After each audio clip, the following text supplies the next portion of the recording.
Is there someone managing this? Oh, you are, right. Thank you. Yes. Okay, well, I'm so glad. It gives me confidence. Thank you for keeping that short, Bishop Alden. You had promised to. But actually, we could go on listening to him, couldn't we? Thank you for the inspiration. I've been so impressed with this morning, as I know all of you have been. I don't think Bishop Barnett's lecture was about history. I think it was about trustfulness. And that's another word for faith, isn't it? So thank you for that. And then we had that wonderful tour of the Older Testament and a truly biblical spirituality. And it is possible to have both, to be biblical and to be spiritual. So thank you for that as well. And as someone said to me over lunch, you've got a difficult act to follow, or two difficult acts to follow. Well, I shan't try and follow them, but here is something different that I want to place before you. Archbishop George Carey, in his introduction to this book, The Unique and Universal Christ, by the way, Bishop Alden, I think, thank you for pushing the books, but they have actually sold out, I think. So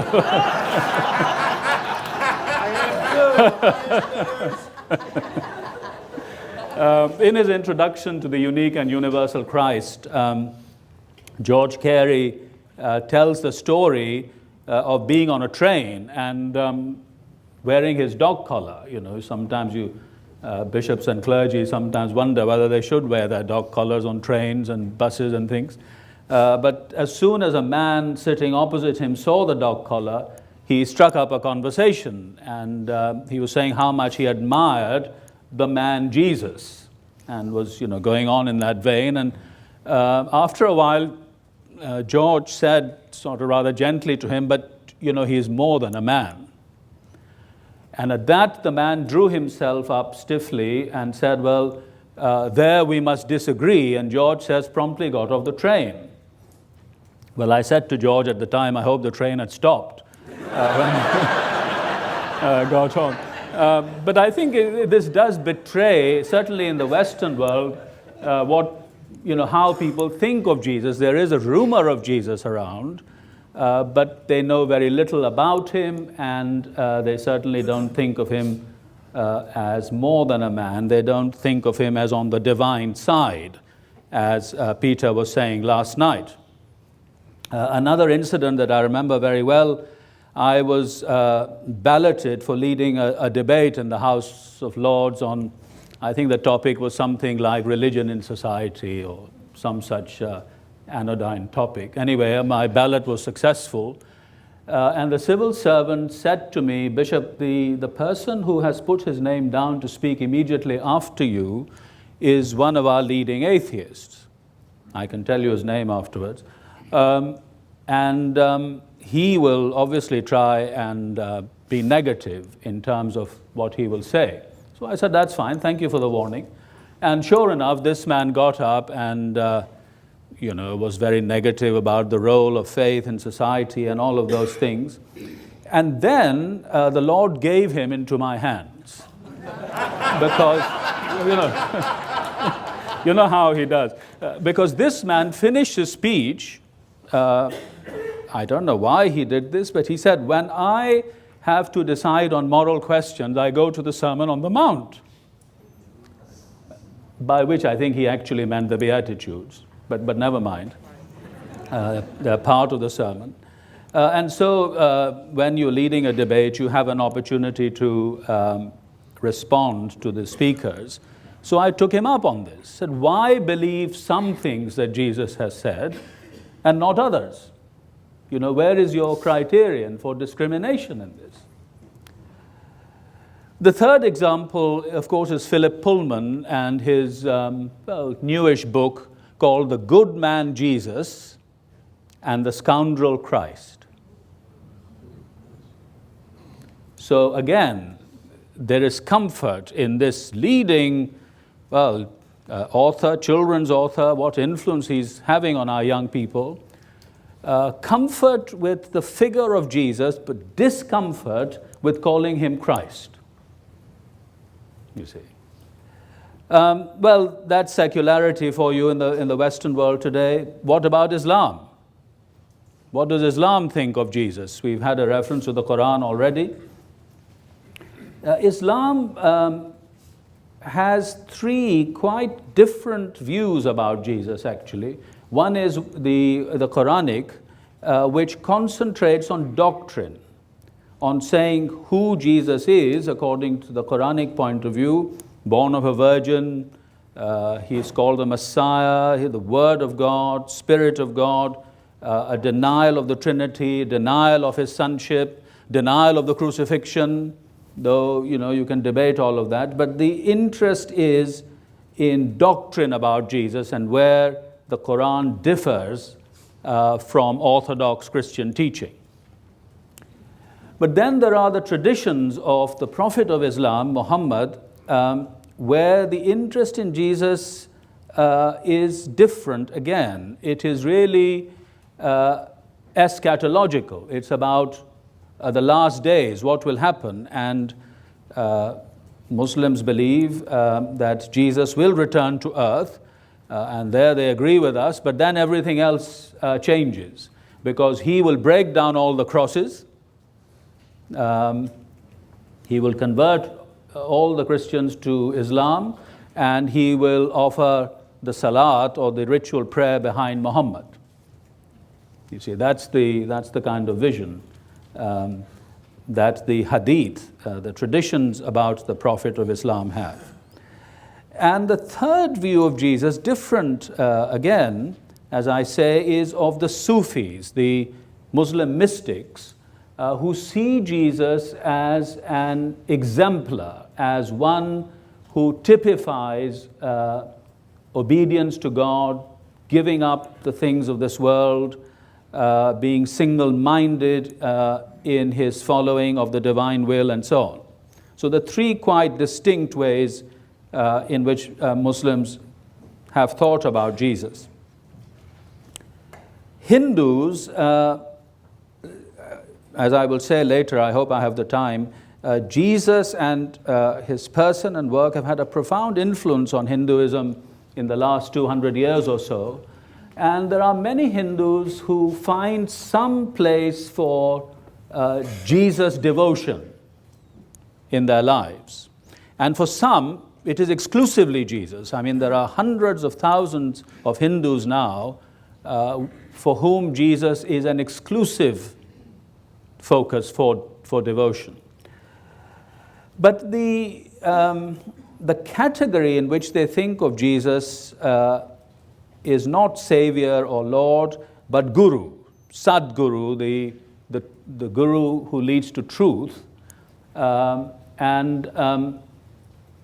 Many of these people, I'm very impressed by their devotion to Jesus, but I have to ask whether they have fully grasped the significance of Jesus, or whether they're still working even with Jesus in older Hindu categories of thought. And then, of course, there's Judaism, that early polemic, the early polemical Jewish work, the Toledoth Yeshua, the history of Jesus, which casts aspersions about the legitimacy of his birth, for example. The Talmud says he was crucified because he was a deceiver. That's another hostile attestation, by the way, at least of the crucifixion.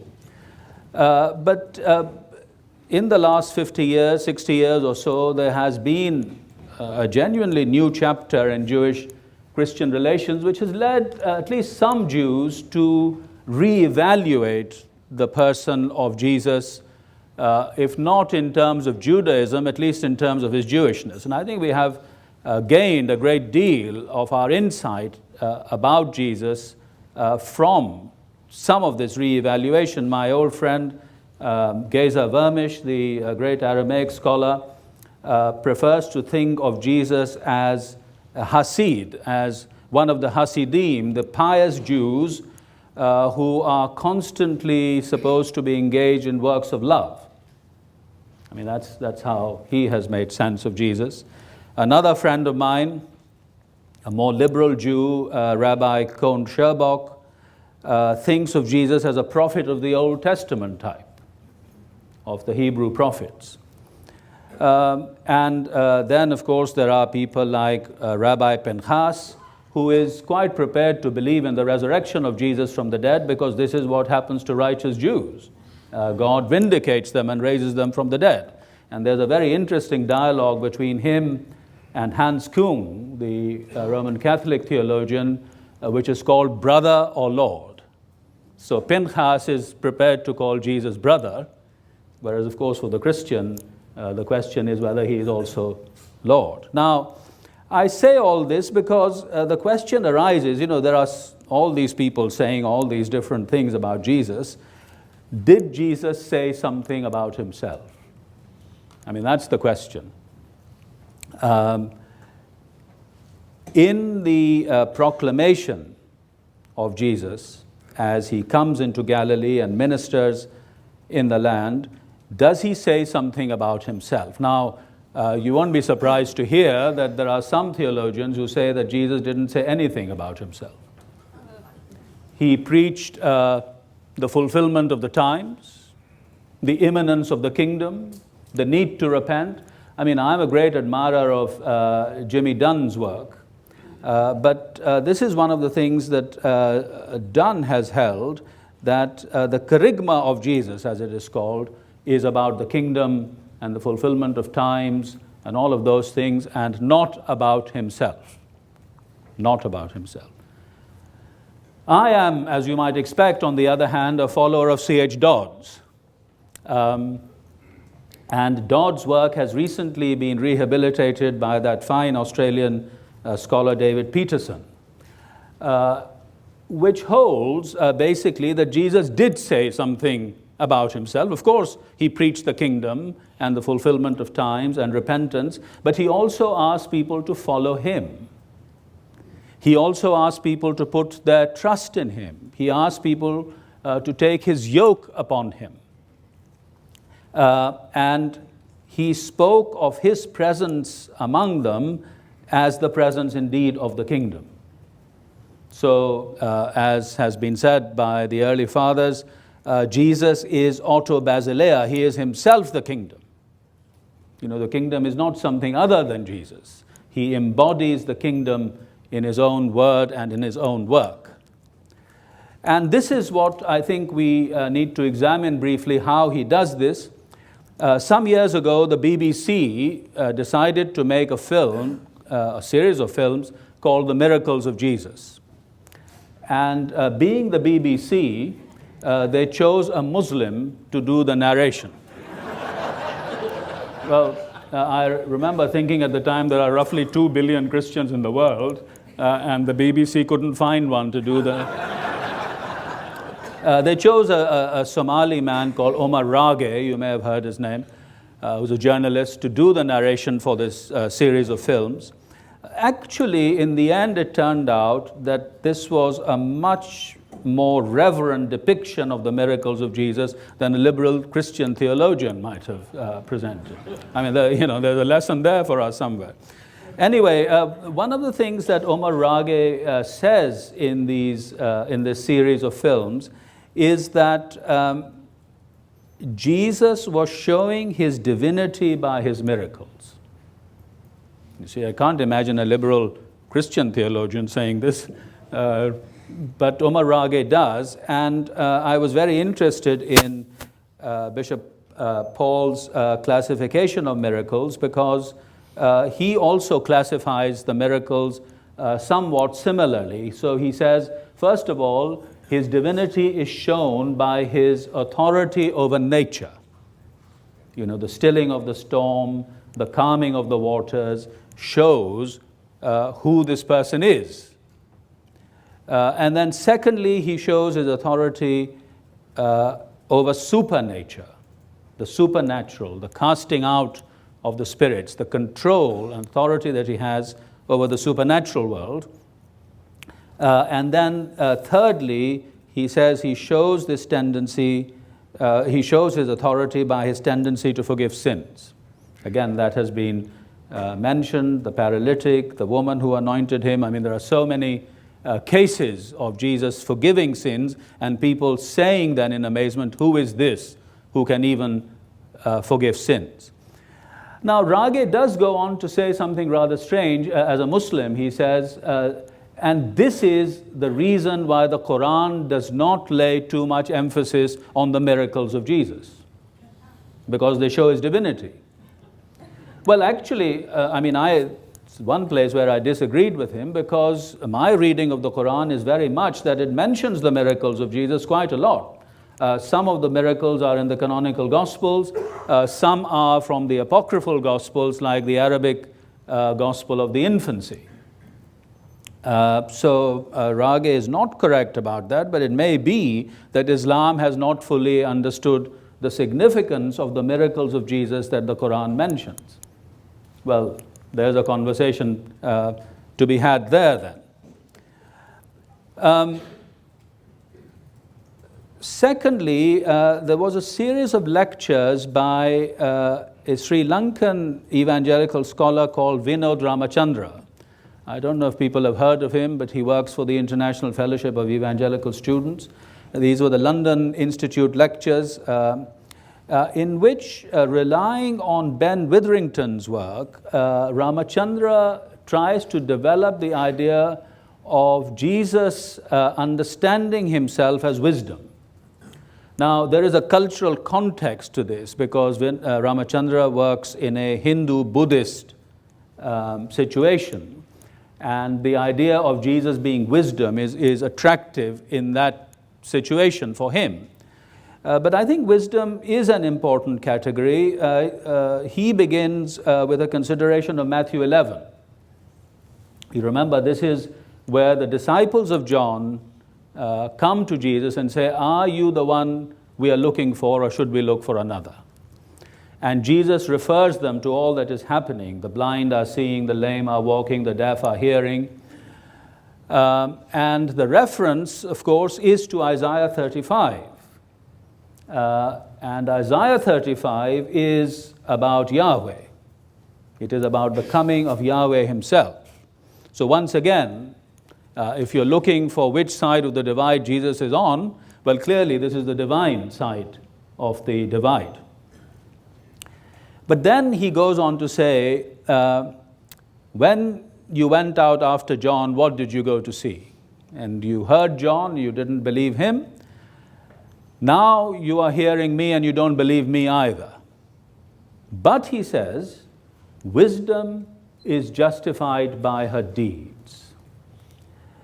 And the rest of the chapter is about how Jesus is the fulfillment of what is said about wisdom in the Older Testament. In the book of Proverbs, for example, wisdom is the one that who gathers the simple, the poor, the oppressed around her. And that is what Jesus is doing in Matthew 11. The saying about taking his yoke and learning from him because he's meek and humble of heart, his yoke being easy and his burden light, that also is actually said about wisdom in some of the apocryphal books, Ecclesiasticus, for example. And this theme of wisdom is then developed throughout St. Matthew's Gospel, and in fact is found in other parts of the New Testament as well. In the very next chapter in Matthew, the Queen of the South, it means Yemen actually, in Semitic languages, the Queen of the South comes to see and hear the wisdom of Solomon. And Jesus says, but here there is someone greater than Solomon. See, what is the wisdom that is greater than the wisdom of Solomon? Of course, it's divine wisdom. So wisdom is one of the ways at looking at the question, who is Jesus? Professor Charlie Mole, I suppose there must at least be some people here who are former students of his. But in a very important book in 1974, Charlie Mole showed me, anyway, the significance of the definite article in the title, The Son of Man. ho huios tu anthropu. And he said, it is the definite article that is important here. Now, a young friend of mine who was a priest actually in my diocese in Rochester, Andy Angel, in his work in Middle and later Aramaic, has shown that in the Aramaic, the language of Jesus, at the time that our Lord lived, it was possible to distinguish between a general use of the term Son of Man that could refer to humanity in general, or it could refer to a person as an instance of humanity, or even to oneself as an example of humanity. There was a general use and an emphatic use, which meant a particular Son of Man. And through his research, he has shown that if the evangelists had wanted to translate a general use, humanity in general, or Jesus maybe as an example of humanity, they could have translated in the Greek without the definite article. So simply huios tu anthropu. The fact that they use the definite article means that they were wanting to refer to a particular Son of Man. And that particular Son of Man, of course, is the figure mentioned in Daniel, that has already been mentioned this morning, reference to him. The Son of Man, the figure that is associated with, who is associated with the Ancient of Days, and who receives dominion and power from the Ancient of Days. But there's one thing in Daniel 7 which is not often noticed, and I just want you to think about it. It says, I think it's in verse 14, it says, all nations, tribes, and languages shall what? Worship, yeah, exactly. I mean, the English translations often say serve him. The Aramaic word, because this part of Daniel is not in Hebrew but in Aramaic, is yaflahuna. In Arabic, the root of this word is still used, from which we get the term falahin. You know the falahin in Egypt? Falahin in Egypt are people who serve, who work. But in Arabic, falah, the verb, is always used to mean the worship of a divine being. It is not used in any other way. So where it says all nations, languages, and tribes shall yaflahuna, that means they will worship him. So again, the title of Jesus, the term the Son of Man, comes out not on the human side, as so often liberals have thought it to, but on the divine side.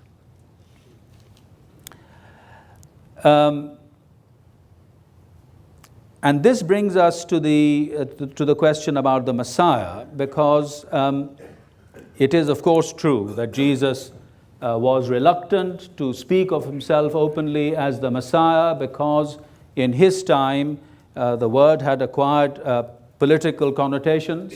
I think Bishop Paul has shown us how it might have done so, and even militaristic connotations.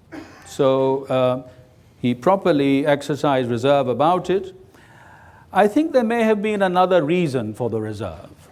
Tom Wright, in his Jesus and the Victory of God, tells us that in the time of Jesus, the figure of the Messiah was of a purely human person. The expectation that the Messiah would be only human. And that may well have been so, but of course, we can say immediately that this is not the case in the Older Testament.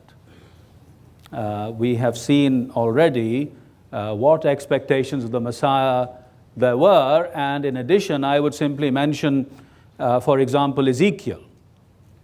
In Ezekiel chapter 34, where there is a strong criticism and rebuke by God of the shepherds of Israel, who have proved faithless, and then the promise that God himself will be the shepherd of his people. And immediately, the descendant of David is associated with this shepherding by God. And I will appoint David, my servant, to be shepherd over you. The Psalms, Psalm 2, you are my son, this day I have begotten you. Or Psalm 89, the great Messianic Psalms. The one that clinches it for me, I think, is Psalm 45. Thy throne, O God, is forever and ever. It's said about the Messiah, you see.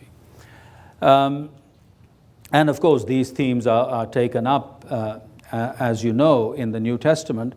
And Tom himself, actually, later on in the same book, Jesus and the Victory of God, shows how the expectation of the coming Son of Man and Messianic expectations came together in the literature of the period between the Testaments.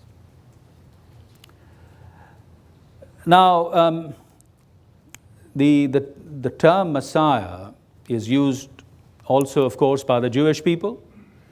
They are expecting a Messiah. I mean, we have something in common with the Jewish people in that both of us are expecting the Messiah.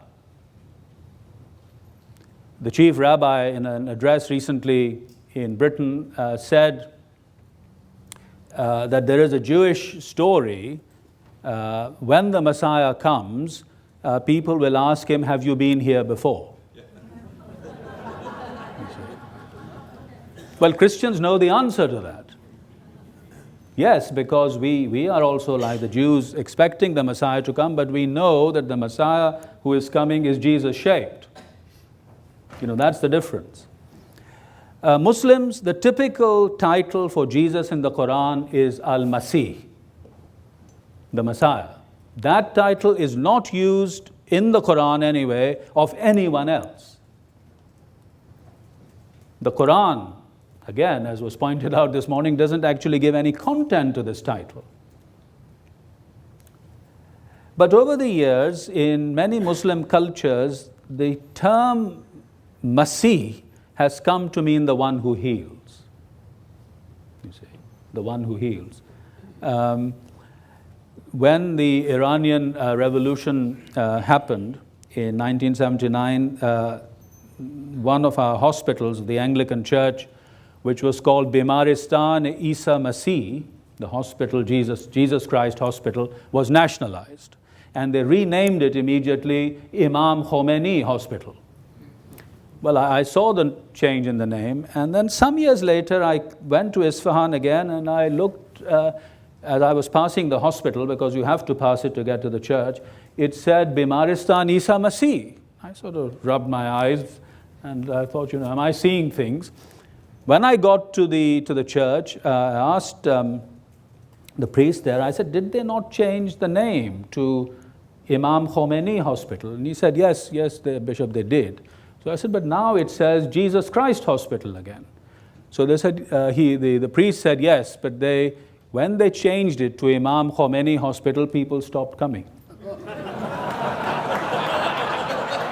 So you see, I mean, that is why we need to continually to think about this term Messiah, because it has missionary connotations, and of course healing is salvation, isn't it? That's the interchangeable words in the Bible. There's been a lot of controversy about the term the Son of God. Some well-meaning but mistaken, in my view, people translating the Bible into certain Islamic languages tried to drop the term the Son of God and began in their translations to use other terms for Jesus. I think this is a tremendous mistake. Whatever difficulty there may be for Muslims and others in this term, the Son of God, and I am not now thinking of the things we say in the Creed, the eternal generation of the Son and all that kind of thing. That is very important. But much more immediately, I am thinking of Jesus' immediate sense of his relationship with his Father. we cannot hope to understand the person or the work of Jesus Christ without understanding this sense that he had of his relationship with the Father. Again, going back to Matthew 11, what a great chapter it is. No one knows the Father except the Son, and those to whom the Son chooses to reveal the Father. That's not in St. John's Gospel, that's in Matthew. So however we explain it, and I have different ways of explaining this to Muslims and others, we cannot do away with this term for Jesus, the Son of God. It is true, isn't it, that we cannot understand the person of Christ without reference to his work. So we must keep person and work together, as indeed you have in your title this time. What can we say about his work? In modern times, so much notice has been taken of the conflict that there is among human beings in relation to the world in which we live, within ourselves. I suppose the first modern thinker to discuss this sense of conflict in human nature was Hegel.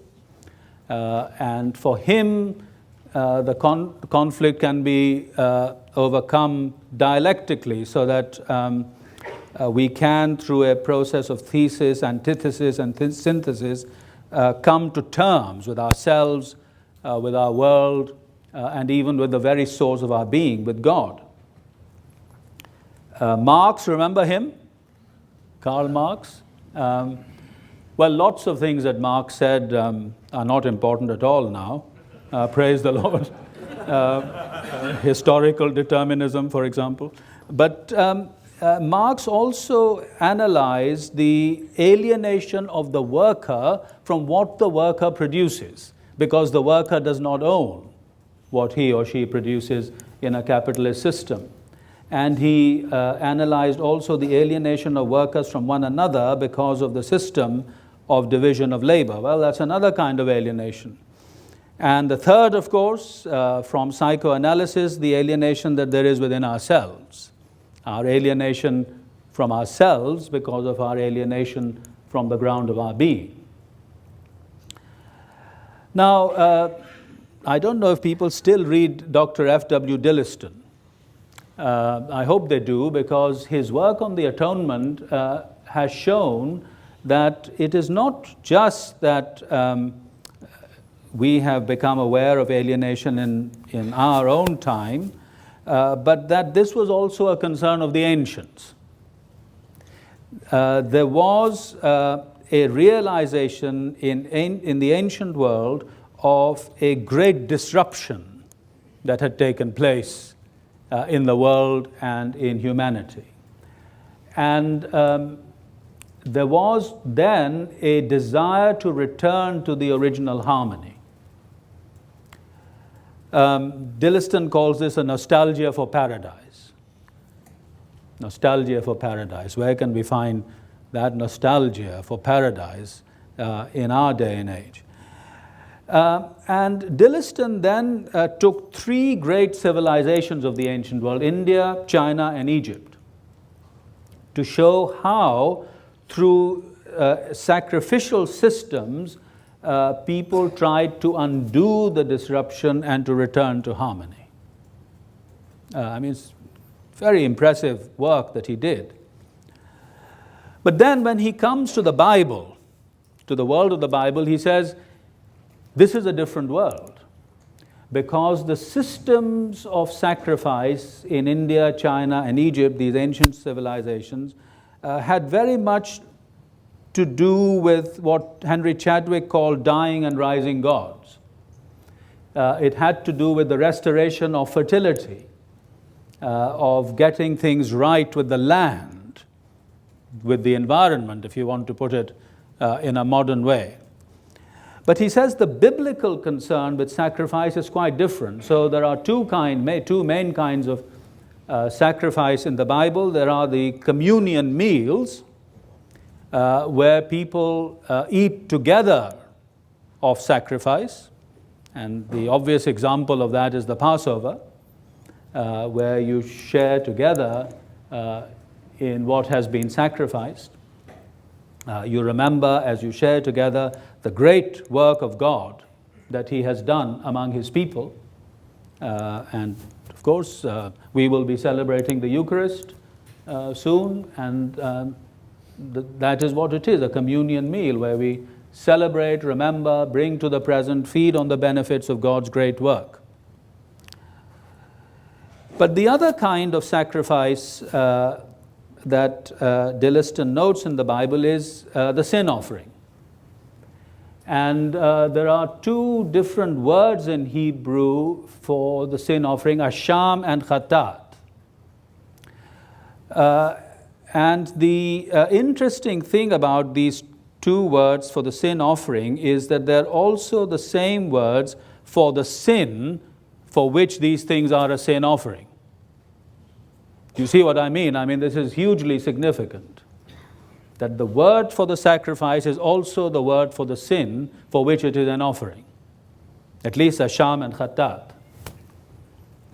And this is why I know Philip Hughes and others differ from me on this, but an interpretation of 2 Corinthians 5:21, which of course was one of the texts for the sermon yesterday, God made Him who knew no sin to be a sin offering for us, so that we might become the righteousness of God. I think that is at least a possible translation and makes some sense of what is meant by the atoning death of Christ.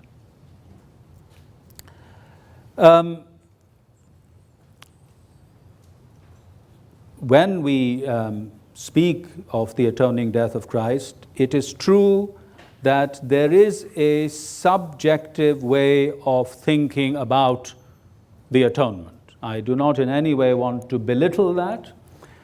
First of all, Bill Vanston's words, therefore he who shows us God, helpless hangs upon the tree, and the nail and crown of thorns show what God's love must be.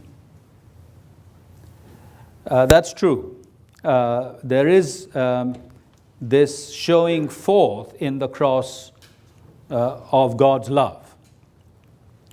And I've been interested for a very long time how Sufism, Islamic mysticism, constantly, in spite of the Muslim denial of the cross, keeps going back to the cross as showing God's love. So Jalaluddin Rumi, I gather Rumi is now the most read poet in the United States. I was once translating, I had to translate everything that he ever wrote. But of course I didn't know there was such a huge market for it in the US, or I would be a millionaire by now. There you are, missed opportunities. But Rumi says, by love, the cross has become a throne. You see. So that's certainly one way in which we can think of the cross. The other way is exemplary in the sense that Jesus, when He told us, after speaking about His coming passion, to take up our cross and to follow Him. So in that sense of the imitation of Christ, if you like. Some people stop at subjective views of the atonement. I think that is insufficient. It is not adequate. It doesn't do enough justice to what the Bible teaches.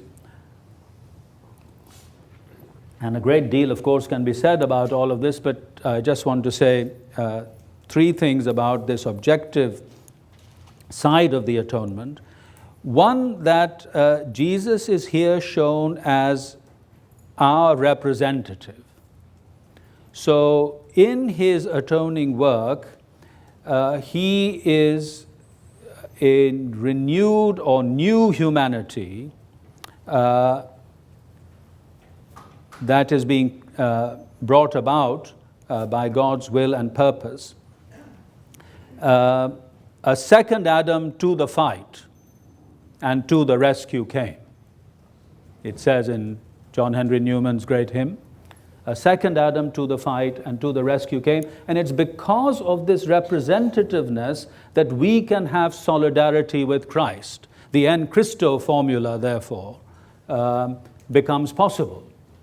So typical of the New Testament, but possible because he is our representative, representative of this renewed, of this new humanity being brought about by God's gracious will and purpose. Some people who are willing to take an objective view of the atonement want to stop at representativeness. But I think we have to go further. We have to go also to Jesus as substitute. In thinking about a substitutionary view of the atonement, we have to consider that sacrifice in the Bible, in the Older Testament, works on the substitutionary principle. If you take that out, it doesn't make much sense in the Hebrew Bible. Well, what about Jesus? When we think of him as substitute, what we are saying is that Jesus was willing and able to do for us what we were unwilling and unable to do for ourselves. That is the heart of the matter.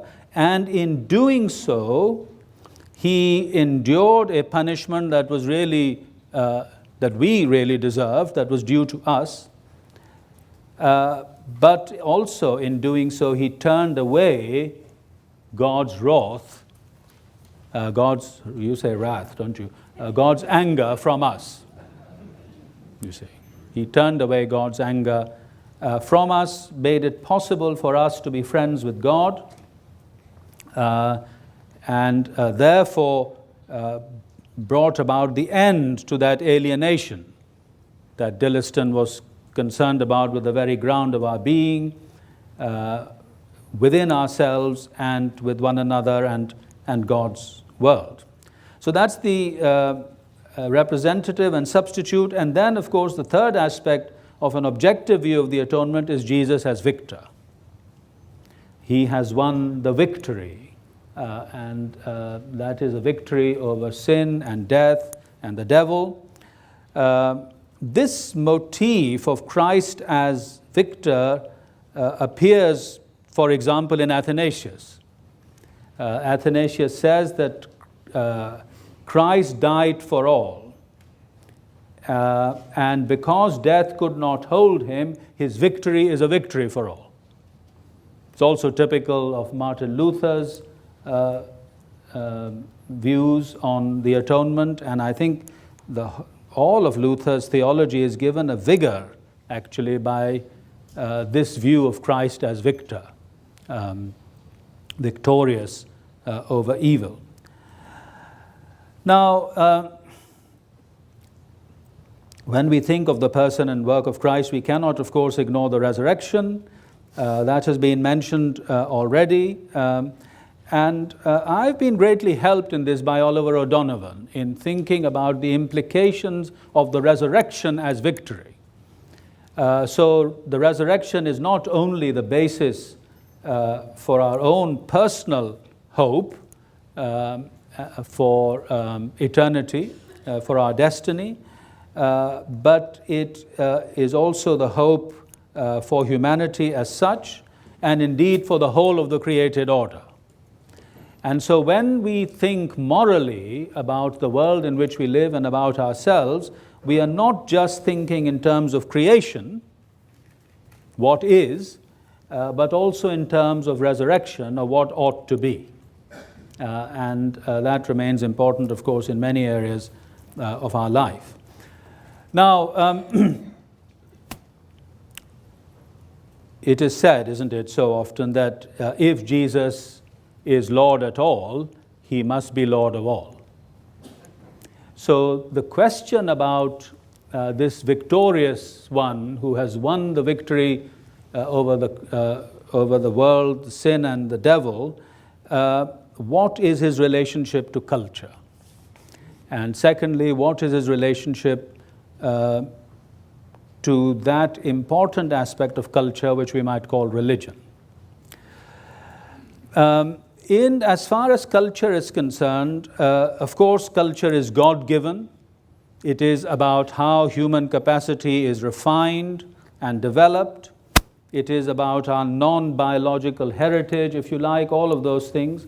The God-givenness of culture has to be affirmed.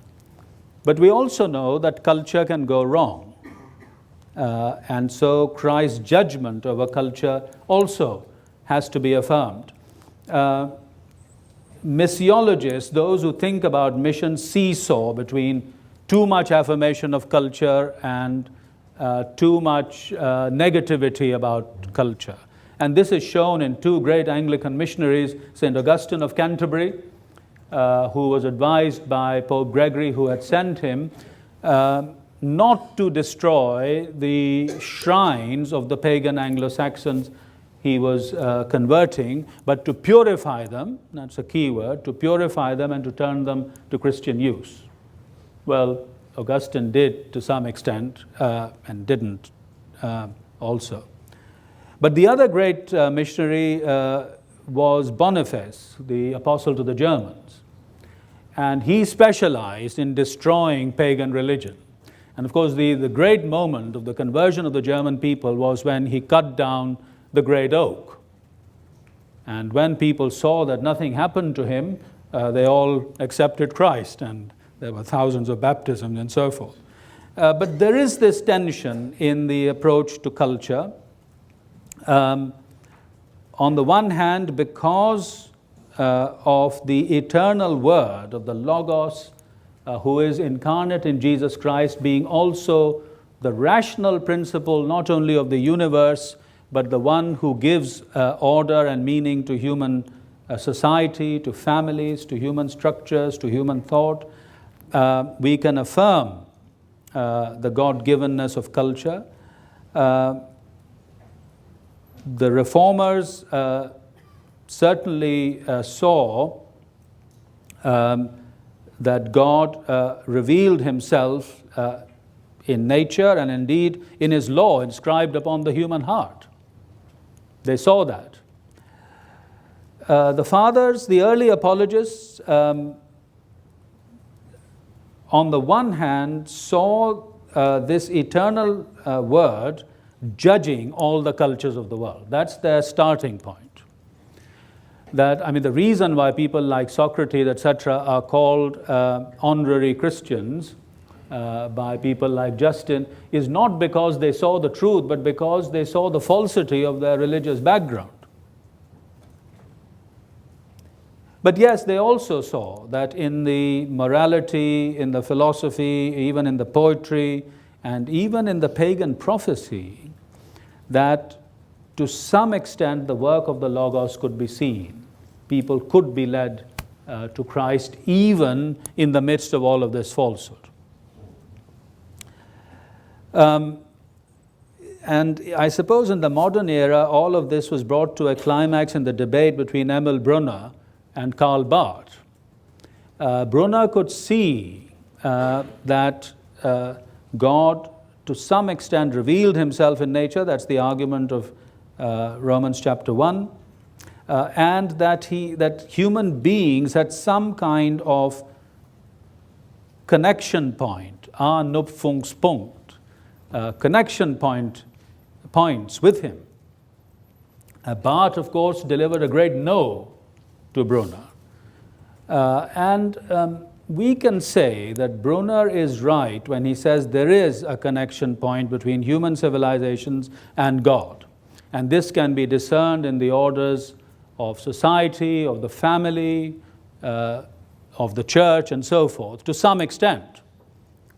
And Barth, I think, is right, even in his no, in saying that a complete and full understanding of these things is only possible through the revelation in Jesus Christ.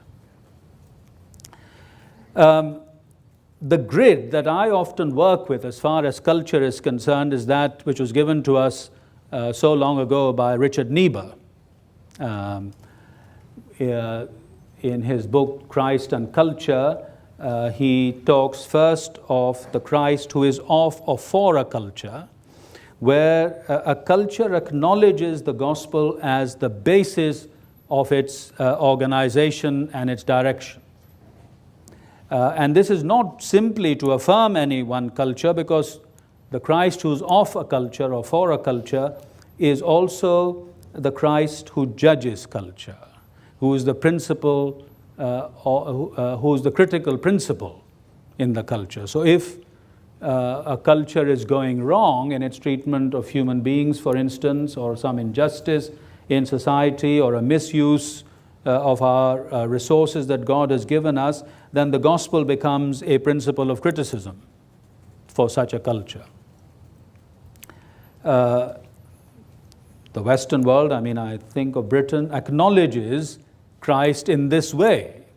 I have just written an article on the coronation service that is used in Britain, and it is full of this idea of Christ not only being the basis for the common life of the British people, but also a principle of criticism and also a source of inspiration for their common destiny. Then the second category that Niebuhr gives is the Christ who is above culture. That is to say, however God-given culture might be, and however providential its structures, humans always aspire to what is beyond their particular society, their particular community, their particular culture.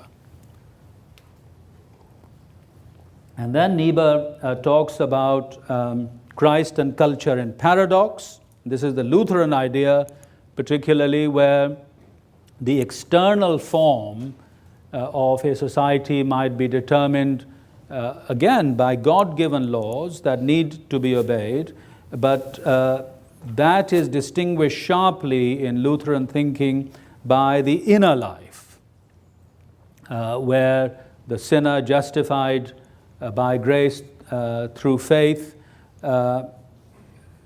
lives the life of a citizen, of course, and obeys the laws of a country, but these in no way contribute to his salvation or sanctification. The fourth category that Niebuhr uses is very important for us today, which is Christ against culture. So when do we find ourselves in societies where we have to say no in the name of Christ? When are we in a situation when to obey those who have been set over us would be disobeying God? You see? The default position in the New Testament is to obey our rulers, isn't it? Except when they command us to do something that God forbids, or when they forbid something that God commands.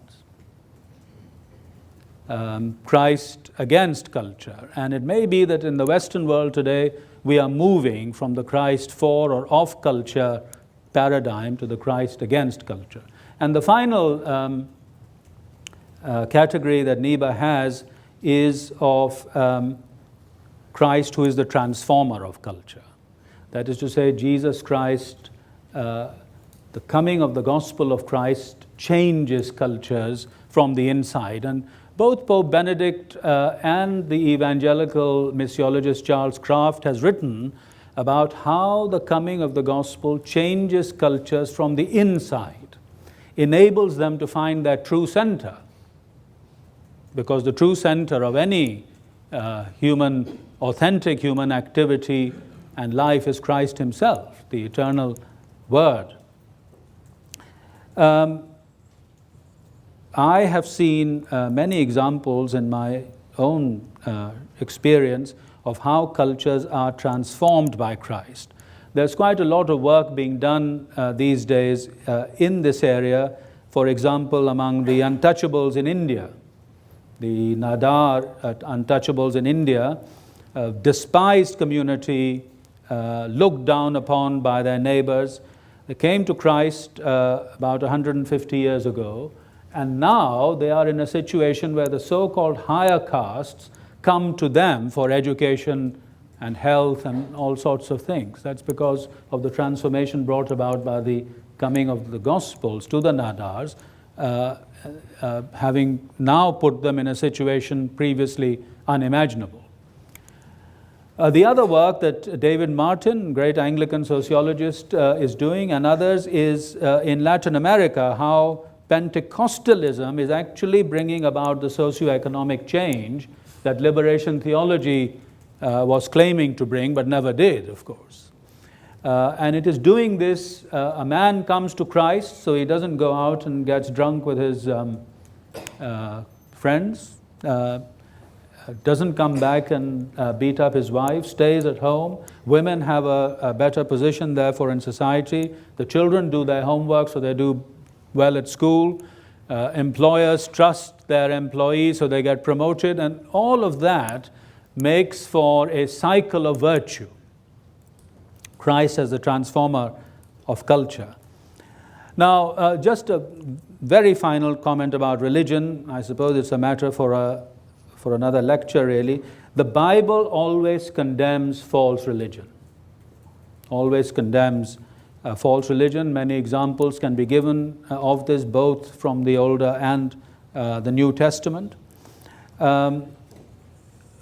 But also, in the Bible, there are figures like Melchizedek, who has been mentioned, people who stand outside the visible boundaries of God's people in the Older Testament, where it can be seen that God is working among them and is bringing them to a true knowledge of Himself. We also find this in the ministry of Jesus, with the centurion, the Syrophoenician woman, the Samaritan woman, and the leper, and there are so many instances. And of course, this is what happens in the great missionary thrust that we find in the Acts of the Apostles. I mean, where would early Christian mission have been without those God-fearers like Cornelius, who formed the outer circle of the synagogues, already attracted to the God of the Jewish people, but then liberated, as it were, by the coming of Jesus Christ and their free acceptance because of what Jesus had done for them. St. Paul's speech at Athens, the way in which they restrained the crowds at Lystra. There are two questions that I want to leave with you about Christ and the religions. One, the idea these days being promoted by some missiologists that it is possible to follow Jesus in the context of another religion. I know some such people who are doing this, but my question is whether this can be done with integrity to the gospel and to the faith. What the implications will be for a church deprived of such people, and what the future of this is. In the context of Islam, for example, will Muslims allow insider followers of Jesus within Islam, as is often claimed, or will this just be snuffed out? The second question that I want to leave with you is whether it is possible for religions themselves to be converted. This question was raised by my distinguished predecessor at CMS, Bishop John V. Taylor. And it is certainly true that the impact of Jesus, say, on Hinduism in the last 200 years or so, has been so great that it has been acknowledged by many Hindu reformers themselves. Now, the question is, can Hinduism continue that trajectory of conversion to Christ as a religious tradition? My own sense is that whatever the trajectory, a more radical conversion has to take place at some stage. The other example is of my old teacher, Bishop Kenneth Cragg, who's just died a few months short of 100, and writing up to the very end. He gave his life to the promotion of the gospel, as he said, according to the logic of Islam. So the gospel was shared in those terms. Now, my own view is that such an exercise is bound to fail. But it was a noble effort. A noble effort. I fully agree with that. There are, however, I'm willing to say, there are many elements about Jesus in the Quran, for instance, however insufficient and erroneous, that can create the context for a conversion to Jesus Christ that is fuller and that can be recognized as leading a person to that destiny, which is life eternal, through the work of Jesus Christ our Lord. But these are questions that we are facing in today's world. The unique and universal Christ, not in a vacuum, not simply in the church. It is perhaps easy for us to affirm the uniqueness of Christ in the church, but in that mission which God has given us to fulfill in His world. Thank you very much indeed.